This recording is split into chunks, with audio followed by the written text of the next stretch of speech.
আসসালামু আলাইকুম। কেমন আছেন আপনারা? জানাবেন কমেন্টস করে। আর আপনারা জানেন আমি ব্যস্ত ছিলাম প্রায় ৪-৫ দিন খুব ব্যস্ত ছিলাম। তারপরেও মাঝখানে একটু সুযোগ ছিল। তো সেই সুযোগে কিন্তু একটা কবিতা আমি লিখছিলাম। সেটা আপনাদের পড়ে শোনাইছিলাম। পারভেজের সম্পর্কে। কবিতা লিখতে গেলে আসলে নীরব সময় দরকার। ভাবতে হয়, ধ্যানের ধরা লাগে। কবিতা কিন্তু এমনিতে আসে না। তো ব্যস্ত থাকার কারণে আজকে কবিতাটা বা কোনো কবিতা লিখতে পারি নাই। তো আগামীকালকে ইনশাল্লাহ অবশ্যই পাবেন। আগামীকাল ফ্রি আছি।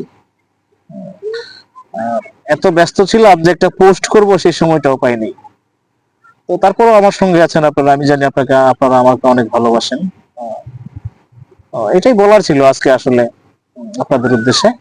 তো ইনশাল্লাহ আগামীকাল থেকে কন্টিনিউ ভিডিও পাবেন আর আমার সঙ্গেই থাকবেন। আর আরেকটা কথা আপনাদের না বলি না, আপনারা যারা ফেসবুকে একদম নতুন তাদের জন্য কিন্তু আমার একটা পেজ আলাদাভাবে আছে সায়েন্স এবং টেকনোলজি বিষয়ে। বিশেষ করে আমি সেই জায়গায় ফেসবুক এবং ইউটিউবের গাইডলাইন্স এবং ফেসবুকের বিভিন্ন ভালো ভালো ইনফরমেশন দিয়ে থাকি। বিশেষ করে যারা নতুন একেবারেই তাদের জন্য খুবই খুবই গুরুত্বপূর্ণ এই পেজটা। সবাই ওই পেজে জয়েন হবেন। আমি আমার কমেন্টে লিঙ্কটা দিয়ে রাখবো।